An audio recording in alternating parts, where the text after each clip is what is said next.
प्रणाम, राम राम, जय हिंद, जय भोजपुरी। 2023 अब कुछ घंटा के मेहमान बा, ओकरा बाद हमनी के 2024 में प्रवेश कर जाम सन। आई सबन एक नजर हमनी के भारतीय क्रिकेट टीम के ओडीआई के लेखा जोखा देख लेहल जाओ। हमनी के क्रिकेट फैंस लोग 2023 के सबसे बड़का सदमा अगर कहल जाओ तो वर्ल्ड कप के फाइनल के हार रहल बा। इस सदमा ऐसन बा कि दिल अभियो बार बार यह आवाज देता कि काश ऐसन हो जाए कि ऊपर वाला 19 नवंबर के कैलेंडर से हटा देते, इस डेटे के खत्म कर देते, काश कोनो तरह से वर्ल्ड कप के फाइनल फिर से खेले के मौका मिल जाए। 2023 में भारत के कदम चांद पर पहुंच गई। ऑस्कर में 14 साल बाद नातू नातू के सर्वश्रेष्ठ मूल गीत ला ऑस्कर पुरस्कार मिल गई। चिराग शेट्टी और रंकी रेड्डी के बैडमिंटन में विश्व नंबर 1 रैंकिंग हासिल हो गई।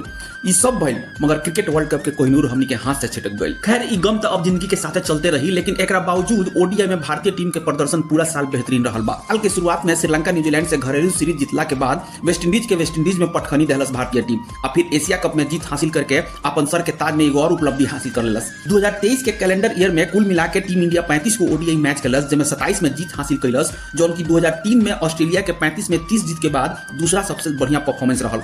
इस दौरान भारतीय टीम 9 बार 350 प्लस के स्कोर बनौलस, जो उनकी 2019 में इंग्लैंड के 7 बार 350 प्लस स्कोर के रिकॉर्ड के पीछे छोड़ देहलस। भारतीय टीम के बल्लेबाज लोग कुल 19 शतक लगा के 2017 के इंग्लैंड टीम के रिकॉर्ड के बराबरी कैलस लोग। 1900 शतक में सबसे खास शतक रहल वर्ल्ड कप सेमीफाइनल में न्यूजीलैंड के खिलाफ विराट कोहली के 50वां शतक, जो उनकी सचिन के 59 शतक के रिकॉर्ड के पीछे छोड़ले। 2023 में विराट कोहली ओडीआई में 6 शतक लगा के शतक लगावे के मामला पर शीर्ष पर रहले, तो 5 शतक के साथ शुभमन गिल दूसरा नंबर पर रहले। आजकल जब छक्का लगावे गए तो ये मामले में भी भारतीय टीम 250 छक्का लगा के सबसे आगे रहल।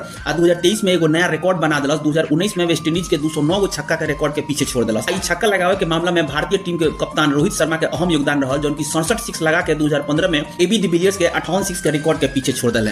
तो उन्हें 2281 रन के ओपनिंग विकेट ला पार्टनरशिप करके शुभमन गिल और Rohit Sharma second best performance अपना नामे दर्ज कर लेहल लोग। गेंदबाजी में भी भारतीय गेंदबाज लोग के जलवा खूब चलल। पूरा कैलेंडर ईयर में 289 विकेट लेकर के 1998 के अपन 286 विकेट के रिकॉर्ड के और बेहतर कर रहे लोग। ई रिकॉर्ड तोड़ उपलब्धि में 8 बार 5 विकेट हॉल हासिल करके भारतीय गेंदबाज लोग एक नया कीर्तिमान भी अपना नामे शामिल कर रहे लोग। वर्ल्ड कप के 11 मैच में 99 विकेट हासिल करके टीम इंडिया 2007 में ऑस्ट्रेलिया के 97 विकेट के रिकॉर्ड के पीछे छोड़ दिलस। पूरा कैलेंडर ईयर में कुलदीप यादव 49 विकेट लेकर के सर्वश्रेष्ठ स्थान हासिल करे, जबकि सिराज 44 तो उन्हें समी 43 विकेट लेकर टॉप 3 में अपन स्थान बनावल लोग। इस तरह वर्ल्ड कप फाइनल के हार के गम के बावजूद टीम इंडिया के परफॉर्मेंस ओडीआई में बहुत ही शानदार रहल। बस वर्ल्ड कप मिल गई रही तो ई उपलब्धि में 4 चांद लग गई रही। ई रहल 2023 में टीम इंडिया के ओडीआई के लेखा जोखा।